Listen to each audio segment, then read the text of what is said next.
Basque Luxury enpresako zuzendariari eskatu dizkiogu Ameriketako Estatu Batuetako turisten inguruko argibideak. Joanes Matiuet, egunon. Kaixo, egunon. Basque Luxury enpresako zuzendaria zarazu.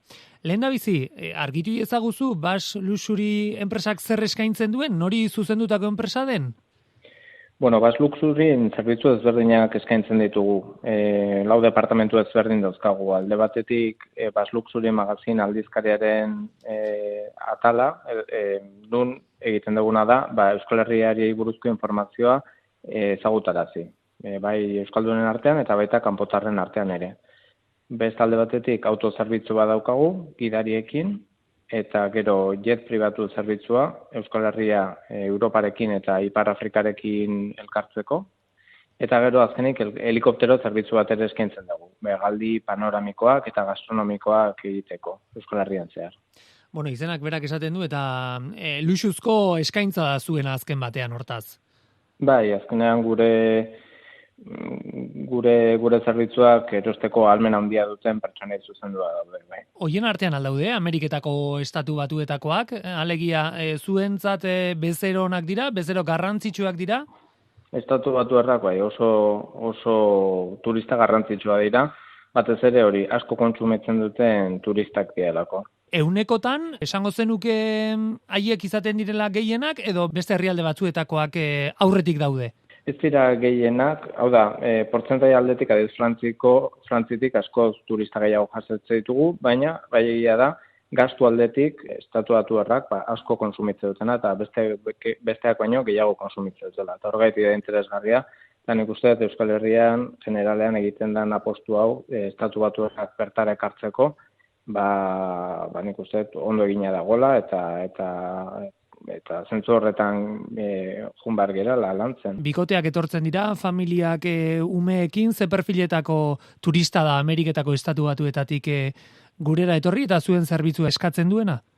Gehien bat bikoteak izaten dira, batzutan ere lagunak etortzen dira, agian 2 bikote, 3 bikote, batzuk ere umeekin etortzen dira, baina batez ere hori, etortzen dianak, erosteko ahalmen handikoa dira.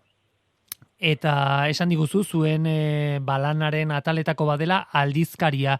Aldizkari horretan ikusitako informazioak erakartzen ditu edo nola izaten dute gure berria? Azken batean, munduan Euskal Herria leku txikia da eta nola iristen dira gure ganaino? Bueno, batzuk noski gure aldizkari ere irakurriko dute, eta ezagutuko dute, baina, azkenean gobernu mailan ere Euskal Herrian ikusten asko lantzen den alor badala ez, Estatu Batuarrak bertara ekartzea, bai bertako ferietan lan eginda, eta gero ere bai, adibidez, bertan Euskal Herrian grabatu diren serie eta film batzuk, Rifkin's Festival duela gutxi Woody Allenen pelikula, edo Juego de Tronos seria ere, horiek ere erakartzi dituzte jendea. Azkenean Euskal Herria ezagutarazteko modu bada. Gero nabaritzen da hortaz hoien ondorioa turista kopuruari dagokionez, edo kasu honetan behintzat Ameriketako Estatu Batuetatik erakartzen du horrek jendea.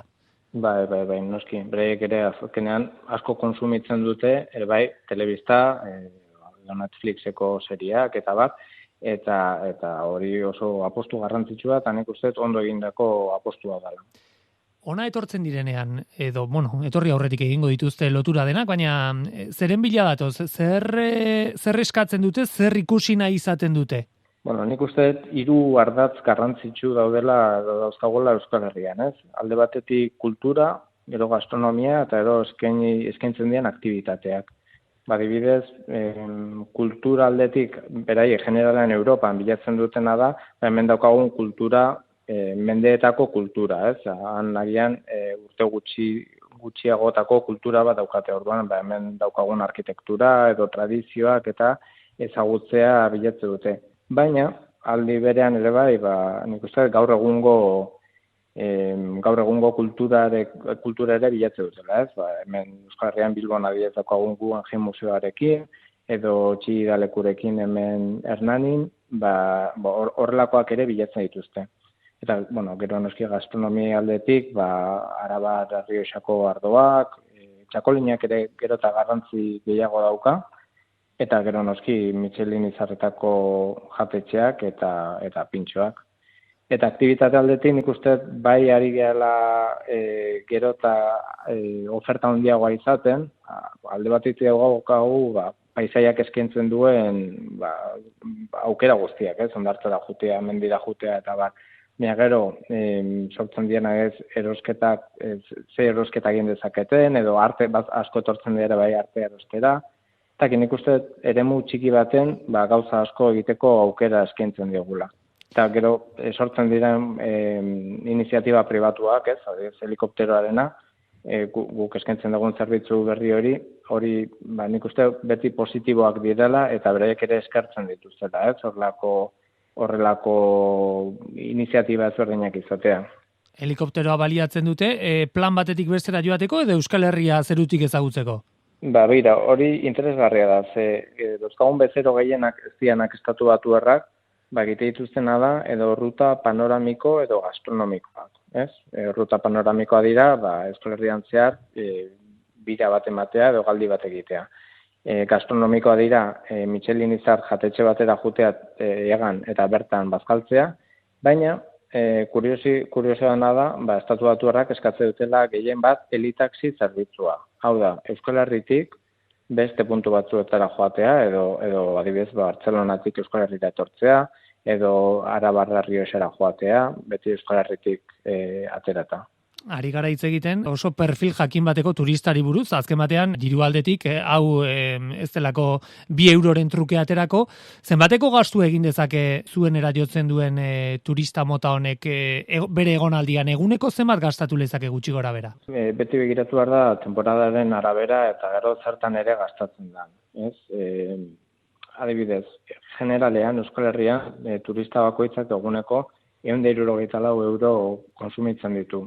Baina hori da turista mota guztiak begiratuta eta begiratu beharko litzatzen da zehazki Estatu Batuar bakoitzak zenbat gastatzen duen eta nola gastatzen duen. Azkenean beraiek joaten diren hotel motak orain bertan gaurko egunean begiratzen badugu 164 eurotik baino askoz gehiago kostatzen da. Bai, gau bakarrak balioko luke 164 euro baino gehiago, ezta?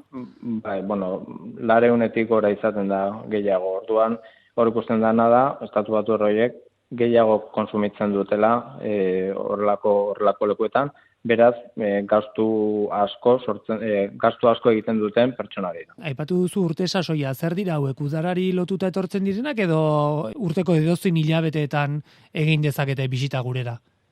Urteko edozein hilabetetan, gainera interesgarria da lortzen ari gerana da gutxinaka Euskal Herriko turismoa desestazionalizatzea. Orain bertan 2,9 gauetan dago egonaldi medioa turistena, baina ikusten da neguko egonaldiak gero eta luzeagoa direla.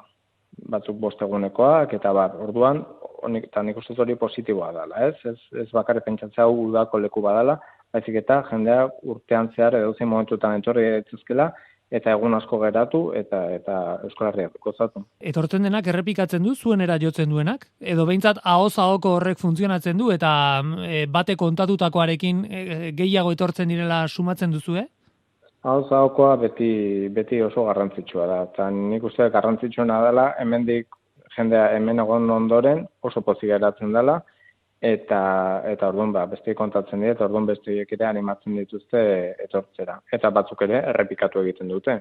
Ez esango urtero, baina alduten bakoitzean, Euskal Herrira berriro bultatzen direla. Ameriketako Estatu Batuetatik Euskal Herrira bisitan etorri eta Basque Luxury enpresara jotzen duten turistei buruzari gara hizketan. Eskuartean ditugun datuek diote, Euskadira atzerritik etortzen diren turisten 9% inguru direla, Ameriketako Estatu Batuetatik datozenak.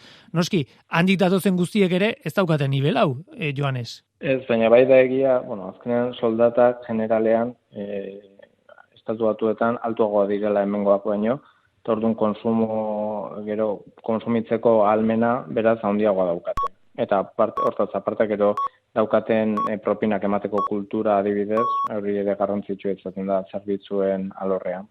Bai, eta bestetik euroa ere indarra galtzen ari da dolarrarekin alderatuta, bai, eta horrek ere lagunduko du. Noski, hori da. Joanes Matiuet, Basque Luxury enpresako zuzendaria, asko eskertzen dizugu amaraunari tartea egin izana eta argibide hauek denak eman izana. Ondo sigi eta hurrengora arte. Mi esker, aio.